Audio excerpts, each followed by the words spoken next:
수업 나눔 첫 번째 질문, 잠시 제 수업을 성찰한 뒤 말씀드리도록 하겠습니다.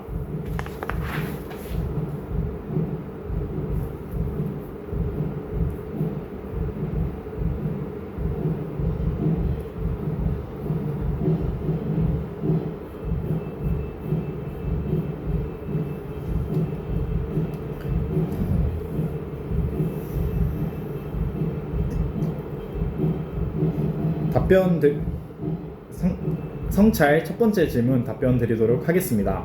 성취 기준을 바탕으로 저는 이 수업을 설계한 의도는 다음과 같습니다. 우선 첫 번째, 학생들이 통일에 대한 정확한 개념을 이해하도록 하는 것입니다. 학생들은 아직 통일에 대한 정확한 개념을 알기보단 어렴풋이 자신의 경험에서 이를 이해하고 있습니다. 따라서 학생들이 남북 통일에 대한 정확한 개념을 이해할 수 있게 하였습니다.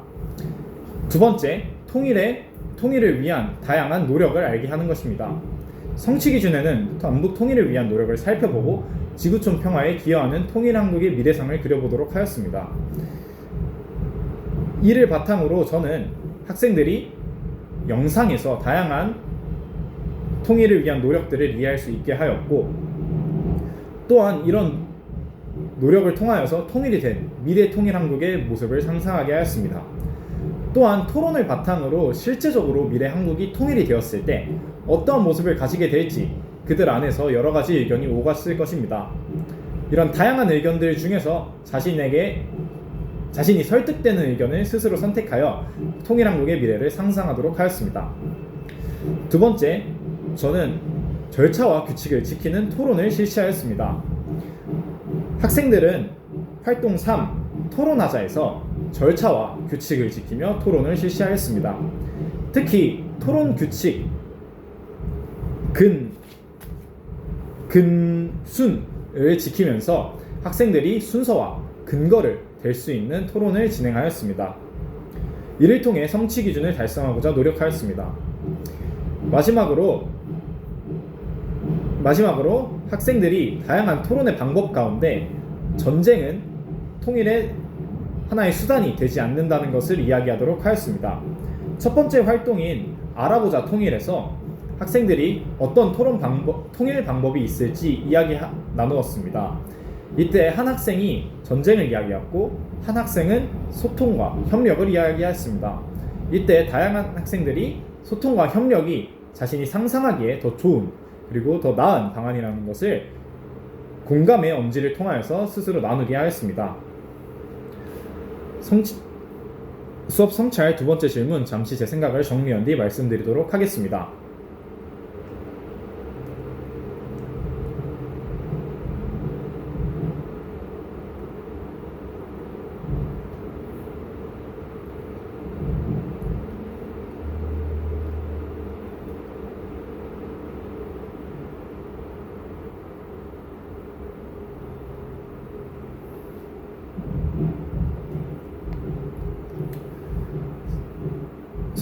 성찰 두 번째 질문, 제 답변 드리도록 하겠습니다.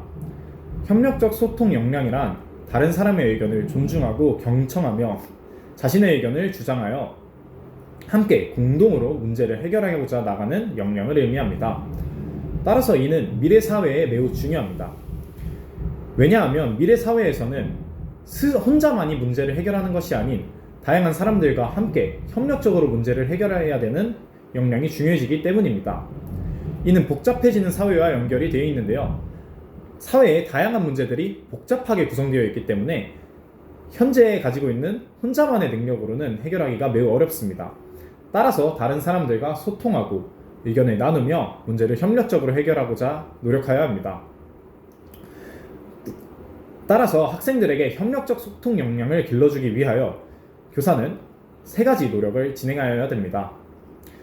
첫 번째, 토의 토론 학습을 많이 진행하겠습니다.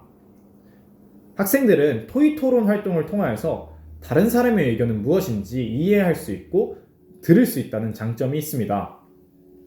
디지털 시대가 도래하면서 많은 학생들은 인터넷 속에서 정보를 얻습니다. 이때 인터넷 속 정보는 자신이 좋아하는 정보들로만 가득 차게 되는 알고리즘의 영향을 받습니다. 따라서 나와 의견이 다른 사람들과 이야기하고 토론하는 과정을 거치며 나의 생각의 사고의 폭을 넓혀주고 협력적 소통 역량을 길러줄 수 있다 생각합니다. 두 번째,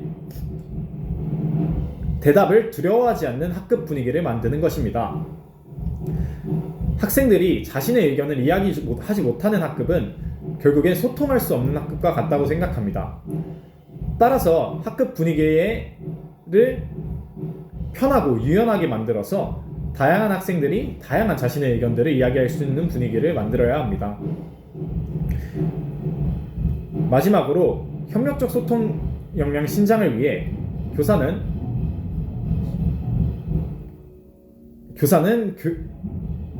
교육의 질을 높여야 됩니다. 특히 주입식 교육이 아닌 학생들에게 질문을 하는 질문 중심 교육 과정을 익혀야 합니다. 학생들에게 다양한 질문을 하고 그 질문 속에서 학생들이 스스로 성장하고 그 질문에 대한 대답을 이야기할 수 있는 사람들로 성장시켜야 합니다. 이를 수업 성찰 세 번째 질문, 잠시 제 수업을 성찰한 뒤 말씀드리도록 하겠습니다.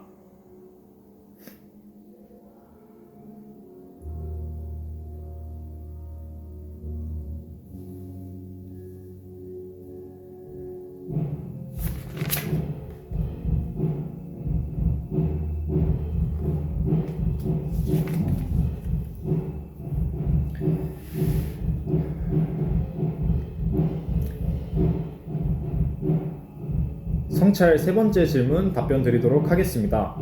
만약 제가 이 수업을 참관한 동료 교사라면 저는 이렇게 피드백할 것 같습니다. 우선 첫째, 학생들에게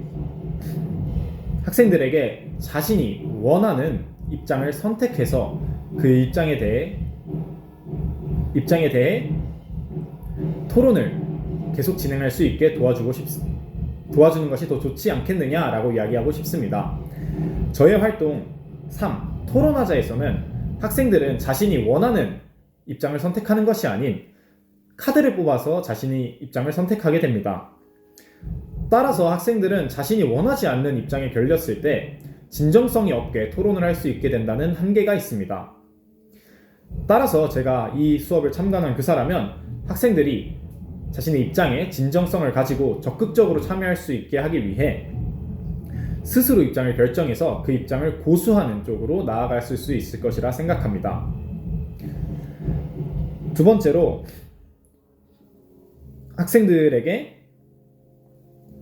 더 다양한 자료들을 제공해 주는 것이 좋다고 생각할 것이라 생각합니다. 저는 이 수업에서 교과서와 영상, 인터넷을 활용한 자료를 찾게 하였습니다. 하지만 교사가 학생들을 위해 더 구조화된 자료, 그리고 학생들에게 이해할 수 있는 더 쉽게 만든 자료들을 함께 제공함으로써 느린 학습자들도 수업에 더 적극적으로 참여할 수 있게 도와주는 것이 더 좋았을 것이라 생각합니다.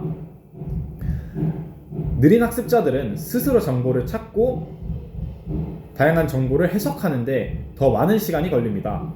따라서 교사가 밑줄이 그어져 있는 기사라던가 혹은 굵은 글씨가 있는 기사들을 함께 제공하여 느린 학습자들은 이런 자료들을 보고 다양한 정보들을 이해하고 작성할 수 있게 도와줬으면 더 좋았을 것 같습니다.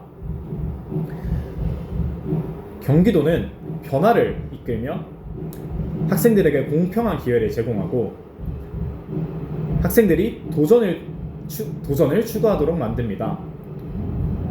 따라 저도 이런 변화, 기회, 도전, 이 세 가지의 가치에 발맞추어 함께 학생들을 가르치는 경기도 교사가 되겠습니다. 감사합니다. 이상입니다.